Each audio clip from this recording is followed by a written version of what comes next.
고난주간 특별 새벽 기도를 통해서 야고보서를 좀 다루려고 합니다. 야고보서를 기록한 저자에 대해서 대부분의 학자들이 예수님의 동생 야고보라고 이야기를 합니다. 오늘 1장 1절 내용은 안 읽었는데 여러분 성경 1장 1절을 보시면 저자를 자기가 뭐라고 소개하고 있냐면 예수 종 야고보다. 예수 그리스도의 종 야고보는 흩어진 12지파에게 이 편지를 쓴다, 이렇게 기록을 하고 있습니다. 그래서 학자들은 이 예수 그리스도의 종 야고보를 바로 예수님의 동생, 교회사에서는 의인 야고보로 알려져 있습니다. 의인 야고보다라고 일관되게 말하고 있습니다. 성경을 보면 특히 마태복음 13장 55절을 보면 예수님의 동생이 4명이라고 기록을 하고 있습니다. 예수님의 동생이 몇 명이라고요? 네, 4명이나 됩니다. 야고보와 그리고 또 요셉과 시몬과 유다입니다. 인용 선구를 좀 올려주시면 좋겠는데, 마태복음 13장 55절. 예수님의 동생이 4명인데 이 4명의 동생 이름 가운데 누가 제일 먼저 기록되어 있냐면 야고보가 제일 먼저 기록되어 있습니다. 이것은 야고보가 예수님의 바로 밑에 동생이다, 그런 뜻입니다. 이 예수님의 동생들이 예수님의 공생의 사역 기간에 예수님을 따랐느냐? 안 따랐습니다. 예수를 메시아로 인정을 하지 않았습니다. 그 내용이 요한복음 7장 2절에서 5절에 기록되어 있는데, 예수님께서 초막절을 맞이해서 이제 예루살렘으로 가셔야 되는데 예수님의 동생들이 예수를 비난합니다. 형제들이 비난하죠. 그래서 3절을 보니까 이렇게 기록하고 있습니다. 그의 형제들이 예수께 이르되 당신이 행하는 일을 제자들도 보게 여기를 떠나 유대로 가소서 스스로 나타나기를 구하면서 묻혀서 일하는 사람이 없나니 이 일을 행하려 하거든 자신을 세상에 나타내소서 하니 이는 그 형제들까지도 예수를 믿지 아니함이로라, 이렇게 기록하고 있습니다.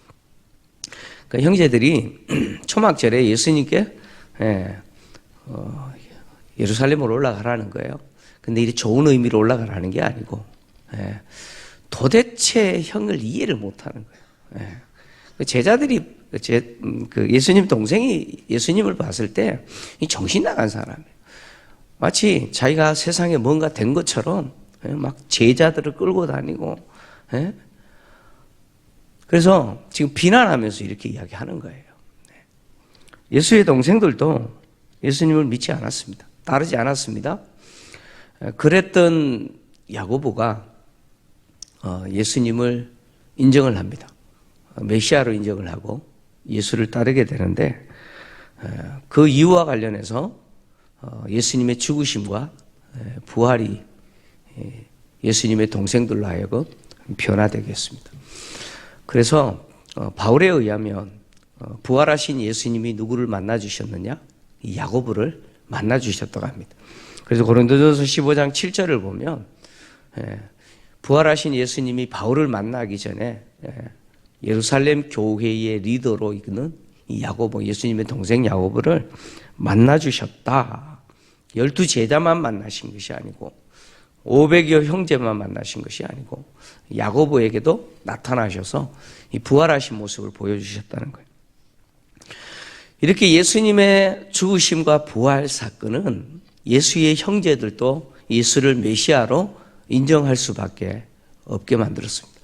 그래서 야고보도 이때부터 이제 예수님을 따르기 시작했는데, 오순절 성령 사건을 통해서 태어났던 예루살렘 교회의 핵심 멤버 가운데 바로 예수님의 형제들도 있습니다. 왜냐하면 예수님의 어머니 마리아와 더불어서 예수의 형제들도 오순절 성령 사건을 경험했기 때문이죠. 그래서 사도행전 1장 13절 14절을 보면 오순절 성령 사건이 바로 있기 전에 마가의 다락방에서 전혀 기도에 힘썼던 사람들 중에 바로 예수님의 어머니 마리아와 형제들도 있었다라고 기록하고 있습니다. 그래서 13절에 보면 들어가 그들이 요한은 다락으로 올라가니 베드로, 요한, 야고보, 안드레와 빌립, 도마와 바돌로메, 마테와 및 알페오의 아들 야고보, 셀로딘, 시몬, 야고보의 아들 유다가 다 거기 있어. 14절 같이 읽습니다. 시작. 여자들과 예수의 어머니 마리아와 예수의 아우들과 더불어 마음을 같이하여 오로지 기도에 힘쓰더라. 아멘. 바로 오순절 성령 사건이 바로 있기 전에 이렇게 기도에 힘썼던, 그래서 그렇게 기도에 힘쓰는 그 120명의 예수님의 제자들에게 성령이 임하셨죠.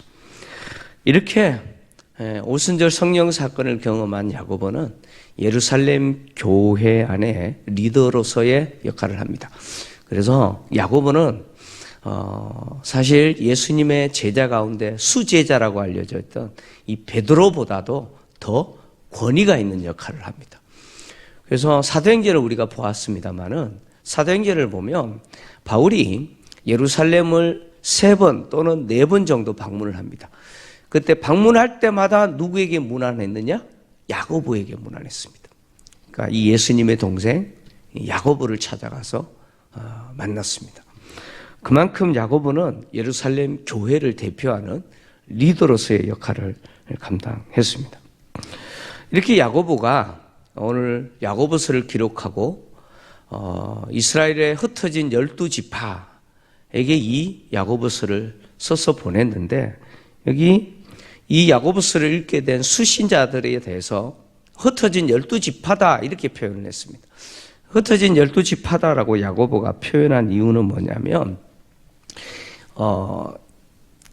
지금 야고보는 오순절 성령 사건 이후에 이제 예루살렘 교회가 시작됐지 않습니까? 그 예루살렘 교회 성도들의 대부분이 누구냐면 유대인들입니다. 디아스포라 유대인들이죠, 그죠? 유대인들이 바로 예루살렘 교회 성도들입니다. 그러니까 야고보 입장에서는 바로 이 예루살렘 교회 성도들이 하나님이 그렇게 구약 성경을 통해서 말씀하셨던 바로 회복된 이스라엘이라고 생각을 하는 겁니다. 그래서 회복된 이스라엘이 바로 예수 믿는 유대인 공동체, 이들이 바로 회복된 이스라엘이라고 생각을 했습니다. 그래서 팔레스타인 지역에서 흩어져서 예수 믿는 그 그리스도인들, 유대인들, 주로 유대인들이죠. 그리스도인들을 흩어진 12지파다 이렇게 표현한 겁니다. 그리고 이 편지를 야고보가 기록했을 때의 그 시점이 언제냐? 여러분, 그 시점이 굉장히 중요합니다. 왜 중요하냐면 야고보서의 내용을 이해하는 데 있어서 그 시점이 언제인지를 이해하는 게 굉장히 중요한 게, 여러분 그렇지 않습니까? 어떤 편지가 나왔는데 그 편지의 내용이 어떤 사건을 이야기하고 있어요. 근데 이 편지가 언제 기록됐느냐? 예를 들면 80년대에 기록됐다. 80년대에 기록됐다 라고 했을 때 그 사건이 이거구나 라고 이해할 수 있죠. 그죠? 근데 그 편지가 1940년도에 기록됐다. 그러면 달라지는 거예요, 사건이. 제가 지금 무슨 이야기 하는지 이해되시죠?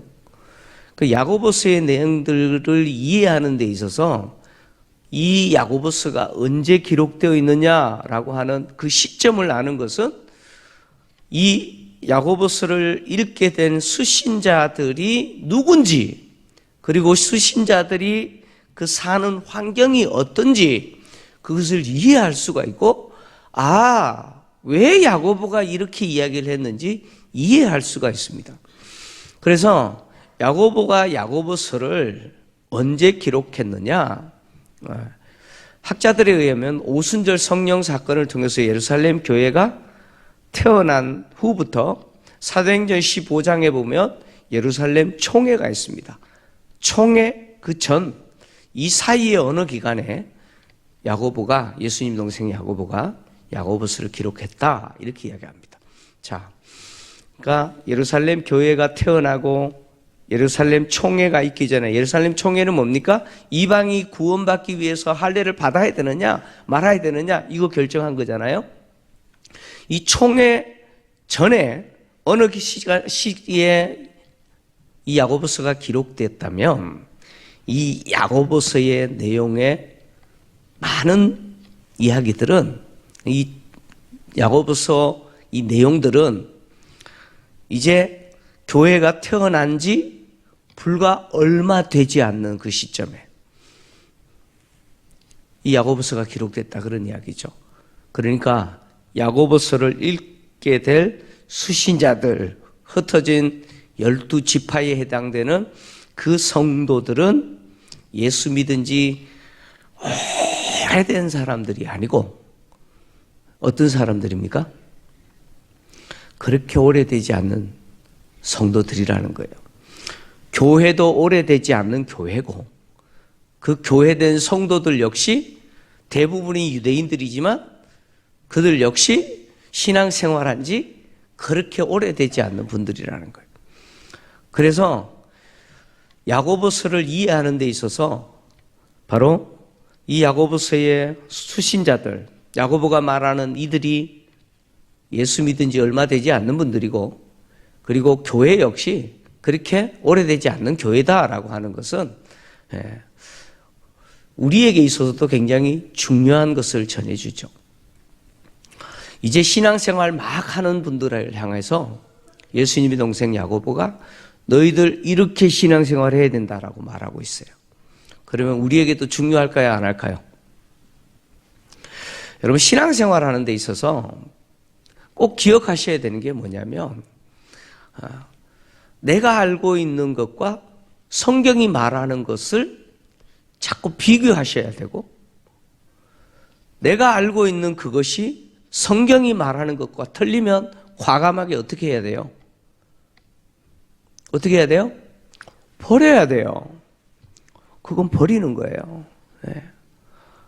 내가 신앙생활 30년, 40년, 50년 했는데, 여러분, 신앙생활 30년, 40년, 50년 하면, 뭐 전문가 아닙니까? 그죠? 어떤 분야에서 그 한 일을 30년, 40년, 50년 하면 전문가 중에도 전문가 아닙니까? 여러분, 길 가다 보면은 뭐 간판이 있잖아요. 원조, 그리고 막 했죠. 그죠? 막 3대째, 뭐 이렇게 그런 거잖아요. 그죠? 이거 전문가라는 이야기잖아요. 30년 전통, 뭐 40년 전통, 그럼 뭐예요? 아, 대단하다, 이렇게 생각하잖아요. 우리가 신앙생활을 그렇게 했더라도 우리가 알아야 되는 게 뭐냐면 성경이 우리의 신앙생활을 어떻게 하라고 말하는지를 들어야 돼요. 들어야 돼요. 왜 우리가 야고보서를 들어야 되느냐면, 야고보서는 이제 신앙생활을 막 시작하는 바로 그 초대교회 성도들을 향해서, 그것도 예수님의 동생 야고보가 이렇게 신앙생활을 해야 된다라고 가르치고 있는 내용이기 때문에 그렇습니다. 그래서 야고보서는요, 행함을 굉장히 강조합니다. 행함을 강조해요. 그래서 심지어 뭐라고 말하냐면, 행함이 없는 믿음은 죽은 믿음이다.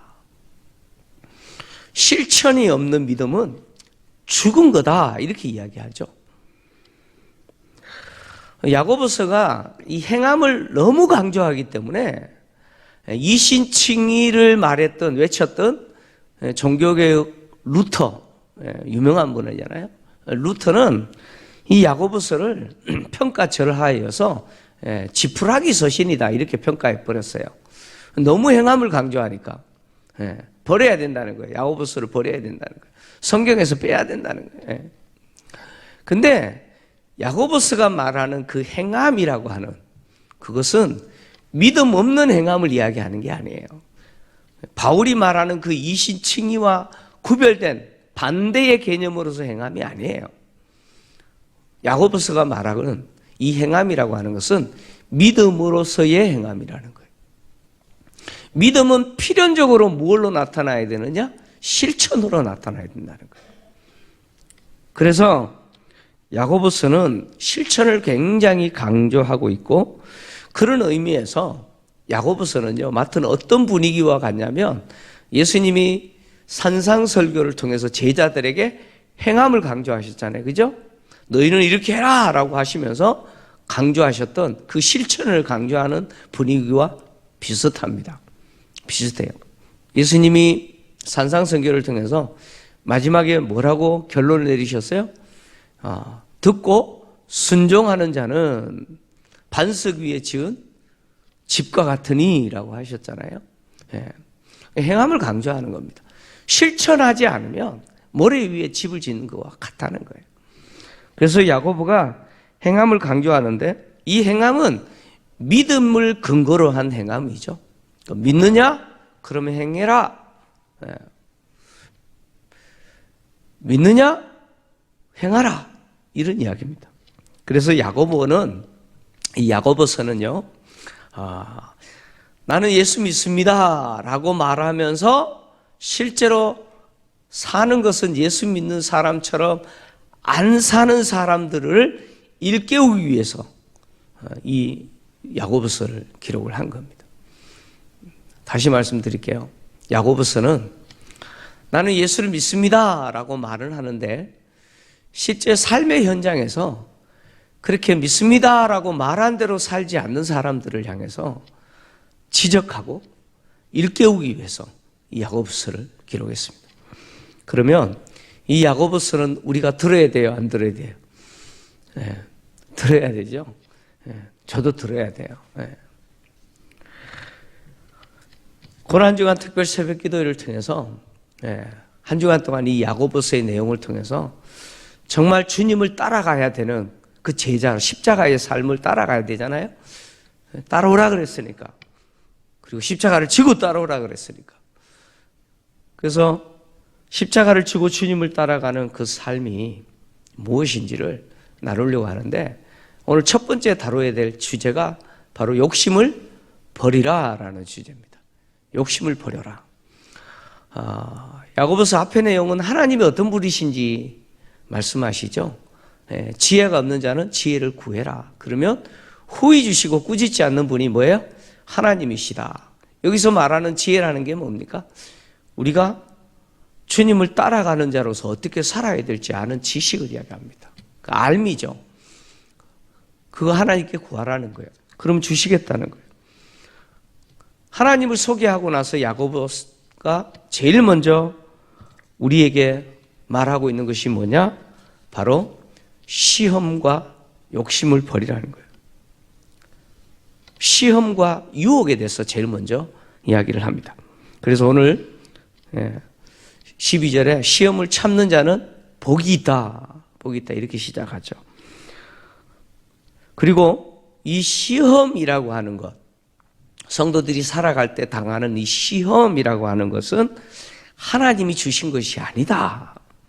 하나님은 악에게 시험도 받지 않으실 뿐만 아니라 시험하지 않으신다라고 이렇게 이야기합니다.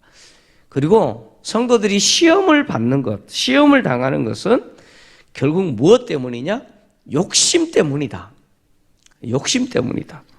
그래서 욕심이 잉태하여서 뭘 낳아요? 죄를 낳고, 죄가 장성해서 어떻게 됩니까? 사망을 낳게 된다. 결국 우리가 시험을 받는다, 유혹을 받는다라고 하는 것은 우리의 욕심이라는 거예요. 욕심 때문이라는 거예요.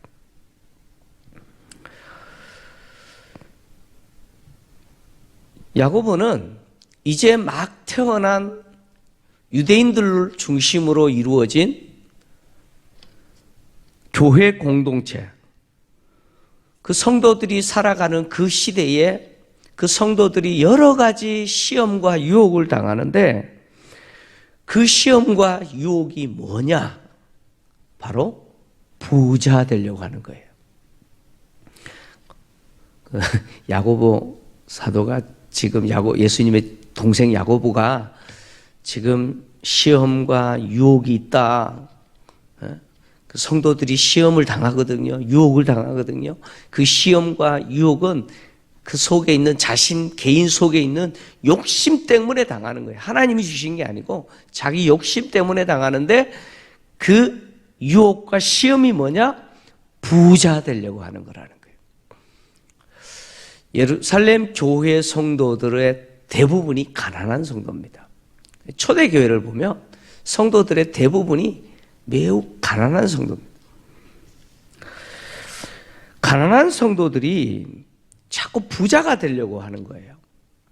뭐 부자 되지 말라는 이야기가 아닙니다. 오해하지 마세요. 지금 야고보가 뭘 이야기하는지 한번 잘 들으셔야 됩니다.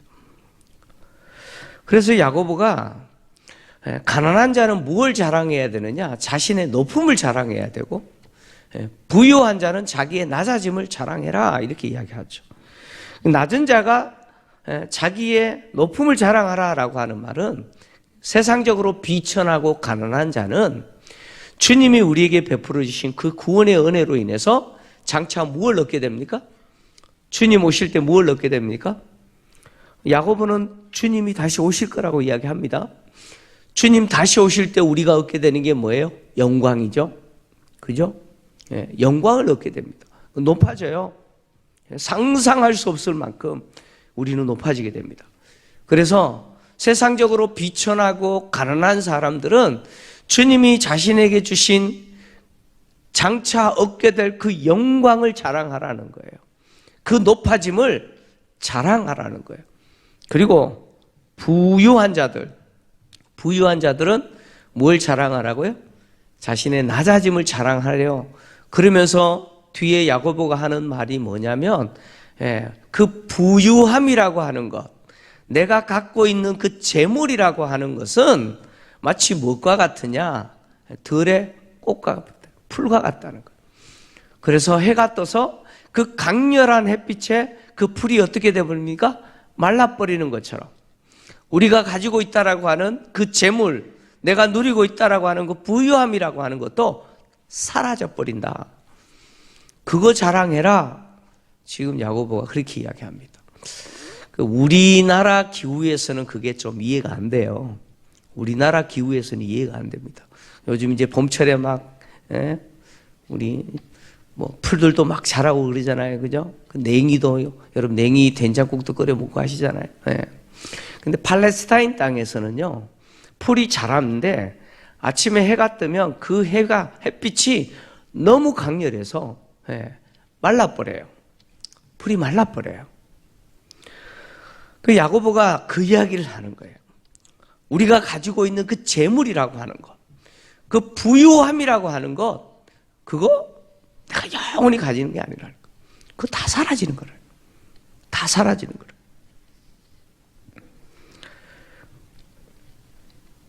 그래서 가난한 성도는 그리스도로 말미암아서 자기가 높아질 것에 대해서 기대하고, 그리고 그 높아지게 된 것, 사실 현재는 비천하지만 그러나 이미 하나님이 나에게 주신 그 복은 뭐가 약속됐습니까? 보장됩니까? 높아짐이 보장된 거예요.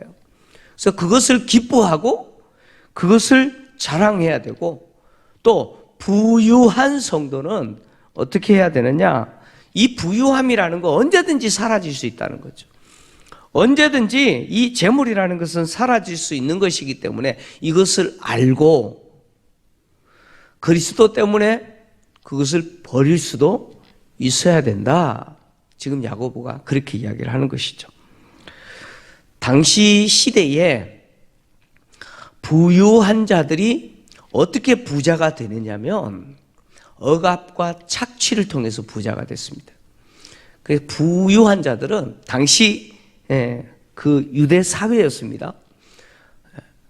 예루살렘 교회가 태동했던 바로 그 시점에 유대 사회가 그런 사회였습니다. 부유한 자들은 가난한 자들을 억압하고 착취하고 그들의 노동력을 이용하고 임금을 주지 않고 이런 식으로 해서 뭐가 돼요? 부자가 되죠. 그리고 그 부유함을 계속 유지하려고 애를 썼습니다. 그러니까 가난한 성도들의 입장에서는 뭐가 되고 싶어요? 가난한 성도들의 입장에서는 부자들한테 맨날 당하잖아요. 그죠? 예. 맨날 뜯기고 뺏기고, 예. 노동력 착취당하고, 가난하니까 어떻게든 간에 먹고 살아야 되니까 부유한 집에 들어가 가지고 일을 하면서 임금 받고 그렇게 하는데, 이거 악덕 업주도 아니고 안 줘요. 예. 그러니까 가난한 사람 입장에서 나도 뭐 되고 싶어요? 내가 어떻게 해서라도 나도 부자 된다. 이렇게 생각하는 거예요. 부유한 사람들은 어떻게든 이 부유함을 계속해서 내가 유지해야 되기 때문에 억압과 착취를 하는 것이죠. 부자가 되려고 하는 이 마음이 뭐예요? 욕심이라는 거예요. 부유한 성도가 계속해서 내가 이 부유함을 내가 누리고 유지하고 내가 이거 지켜야겠다라고 하는 것이 뭐냐? 욕심이라는 거예요. 그래서 성도들에게 부자가 되려고 하는 욕심이 생기면 그 욕심 때문에 유혹과 시험을 받는다는 거예요. 부자가 되려고 하는 유혹과 시험이 결국 어디서 나오느냐? 내 속에서 있는 욕심에서 나온다는 거예요. 그래서 시험과 유혹 때문에 결국 죄를 짓게 되고, 죄를 짓게 되는 것뿐만 아니라 결국 신앙에서 점점 멀어지는 거예요. 믿음에서 점점 떠나는 거예요. 그래서 오늘 야고보가 욕심에 끌려 미혹된다라는 표현을 사용했죠. 욕심에 끌려 미혹된다라고 하는 말은 무슨 뜻이냐면, 여러분 낚시 좋아하시는 분 있죠, 그죠? 예, 낚시하시는 분들에게 물어볼게요. 그 낚싯바늘, 빈 낚싯바늘 물에 넣어놓으면 고기가 잘 물어요, 안 물어요? 그거는 유치원생도 아는 거죠. 예. 낚싯바늘에는 뭘 꽂아야 돼요?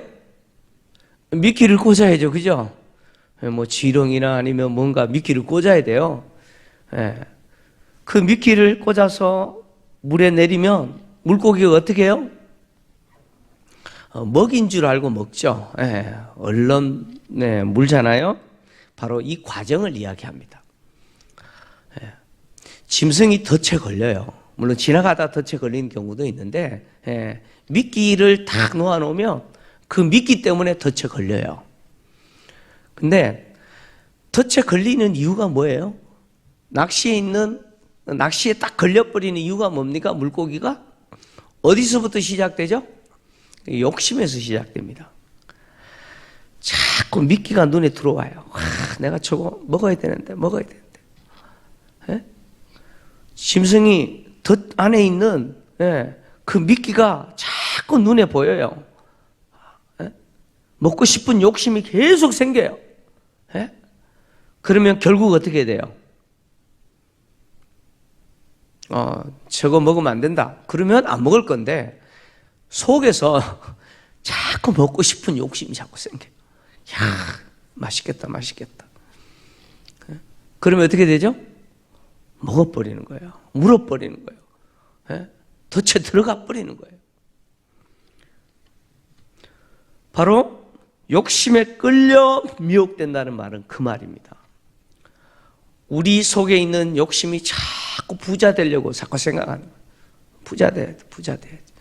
부유한 성도는 계속 그 부유함을 어떻게든 유지하려고 자꾸 그렇게 하다 보니까 결국 어떻게 됩니까? 결국 미끼를 물어버리는 것처럼 죄를 짓게 되는 거죠. 죄를 지어버린다는 거예요. 그래서 죄를 짓게 되고 그 결과는 뭡니까? 사망을 낳게 된다는 거예요.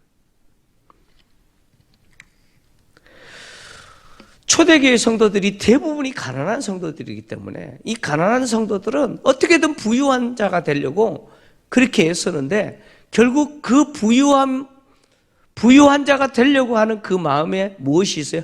욕심이 있더라는 거예요. 그 욕심 때문에 결국 뭘 저지르느냐? 죄를 짓는 삶을 사는 거예요. 그것은 예수 믿는 제자의 삶이 아니라 예수님을 따라가는 자의 삶이 아니라는 거예요. 왜요? 야고보는 또 이렇게 이야기하죠. 하나님은 어떤 분이냐? 온갖 좋은 은사와 선물을 우리에게 주시는 분이라는 거죠. 그래서 속지 말라는 거예요. 부자가 되는 것이 하나님께 복을 받는 거라고 속지 말라는 거예요. 죄를 지어서라도 꽝 잡는 게 매라고 해서 어떻게 해서라도 부자 되는 게 마치 하나님 주시는 복인 것처럼 그렇게 속지 말라는 거예요. 그거 아니라는 거예요. 그래서 야고보는 온갖 좋은 은사와 선물은 다 위로부터 빛들의 아버지이신 하나님에게서 온다. 오늘 이렇게 또 이야기하고 있어요. 17절 보면 이렇게 이야기하죠. 온갖 좋은 은사와 온전한 선물이 다 위로부터 빛들의 아버지께로부터 내려온다. 이렇게 이야기합니다. 여기 빛들의 아버지라는 표현이 있는데요. 이 빛들의 아버지라고 하는 표현은 두 가지 의미라고 이해할 수 있어요. 하나는 여러분 무엇이 빛을 발휘합니까? 우리로 하여금 빛을 보게 하죠. 무엇이요? 이 LED 등 말고 야고보 시대에 태양이죠, 그죠? 태양과 그리고요 달과 별들이죠. 자, 빛들의 아들이라고 하는 것은 바로 빛들의 아버지라는 표현은 바로 하나님이 하늘에 있는 해와 달과 별들의 아버지다, 그런 의미죠. 즉 하나님은 누구시냐? 창조주시라는 거예요. 창조주시다, 그런 의미가 되고 있고, 또 하나의 의미는 뭐냐면 이 야고보서는 상상설교를 좀 많이 인용을 하고 있습니다. 예수님이 산상설교를 통해서 예수님의 제자들을 향해서 뭐라고 표현하셨냐면 너희는 세상의 빛이다 라고 하셨죠. 예수님의 제자를 향해서 너희는 세상의 빛이다 라고 하셨습니다. 그러니까 빛들의 아버지라는 말은 바로 예수를 따르는 제자들의 아버지가 누구시라는 거예요? 하나님이시다. 바로 너희들의 아버지인 하나님께로부터 온갖 좋은 은사와 선물이 너희에게 내려온다라고 이야기합니다. 여러분, 가난한 성도들에게 하나님이 주신 가장 좋은 은사와 가장 좋은 선물이 뭡니까? 뭡니까? 여러분들에게 하나님이 주신 가장 좋은 선물이 뭡니까? 바로 구원이죠. 아멘입니까? 하나님이 우리에게 주신 가장 좋은 선물은 뭐냐면 구원입니다. 구원. 하나님은 우리에게 구원을 베풀어 주셨어요. 그리고 그 구원을 베풀어 주신 하나님은 어떤 분이시냐? 변하지 않는 분이시라. 야고보는 인간들이 흔히 생각하는 그 빛은 어때요? 빛은 변하죠? 지금 야고보가 뭘 설명하냐면 아침에 해가 떠서 저녁에 해가 지는 과정을 설명합니다. 해가 떠서 빛이 발해지면 무엇이 생겨요? 그림자가 생기죠. 근데 그림자가 고정되어 있습니까? 자꾸 바뀝니까? 바뀌죠? 네, 그러잖아요. 그림자가 길었다가 정오가 되면 점점 줄어들잖아요. 그죠? 네. 그리고 그 빛이 어떻게 해요? 자꾸 회전하죠. 그죠? 네, 동쪽에서 서쪽으로 회전하잖아요. 그죠? 그리고 사라지잖아요. 변한다는 거예요. 그러나 누구는 변하지 않습니까? 네, 바로 우리에게 가장 좋은 것을 선물로 주시는 그 아버지는 변하지 않는 분이라는 거예요. 그래서 그 아버지께서 우리를 진리의 말씀으로 낳으셨어요. 진리의 말씀으로 낳으셨는데 피조물 가운데 첫 열매가 되도록 낳으셨다라고 18절에 이야기합니다. 이것은 하나님이 우리를 진리의 말씀인 복음을 통해서 당신의 자녀, 특히 구원받은 하나님의 자녀로 낳으셨다는 거예요. 그리고 그 우리를 낳으신 그 아버지 되시는 하나님은 어떤 분이시냐? 가장 좋은 은사와 가장 좋은 것을 뭘로 주세요? 선물로 주신다는 거예요. 결론입니다. 여기 다 부모님이신데 여기 오늘 또 주일학교 아이들 온 친구도 있는데 아마 너무 졸려가지고 지금 잘 졸고 있는 애들도 있을 것 같아요. 예. 아이들 입장에서 부모에게 항상 만족하고 아버지, 엄마 너무 고마워요. 감사해요. 저는요 매일매일 우리 엄마 아빠 때문에 너무 좋아요, 고맙습니다, 이런 아이들이 있어요? 혹시 있어요? 고개 좀 흔들어 보세요. 네. 자, 그럼 물어볼게요. 그 아이 감사도 안 하고 맨날 입이 만큼 튀어나와가지고 막 투덜거리는 그 아이들이 아마 여러분들의 아이들일 거라고 생각합니다. 그러면 부모 입장에서 안 해줘요? 여러분, 안 해줘서 애들이 입이 만큼 튀어나와요? 물론 뭐 안 해줘서 그렇게 튀어나올 수도 있겠죠. 근데 사실은 부모 입장에서는 가장 좋은 것을 줘요. 애들 입장에서 자기가 원하는 거 안 주기 때문에 입이 만큼 튀어나와서 그런 거죠. 여러분, 우리와 하나님과 관계도 마찬가지예요. 하나님은 항상 우리에게 가장 좋은 걸 주십니다. 믿습니까? 가장 좋은 걸 주세요. 나에게 정말 필요한 거 주세요. 그분이 우리의 아버지 하나님이라는 거예요. 그래서 우리가 이 땅을 살아가면서 우리 속에 있는 이 욕심 때문에 자꾸 뭐예요? 나중에 또 이야기합니다. 야고보가 자꾸 하나님께 엉뚱한 거 달라고 그래요. 욕심 때문에. 결국 우리 안에 무엇이 자꾸 잠재되어 있느냐? 부자 되려고 하는, 많이 가지고 많이 누리려고 하는 이런 욕심이 우리 안에 있더라는 거예요. 근데 성도는 이거 버려야 된다는 거예요. 왜 버려야 됩니까?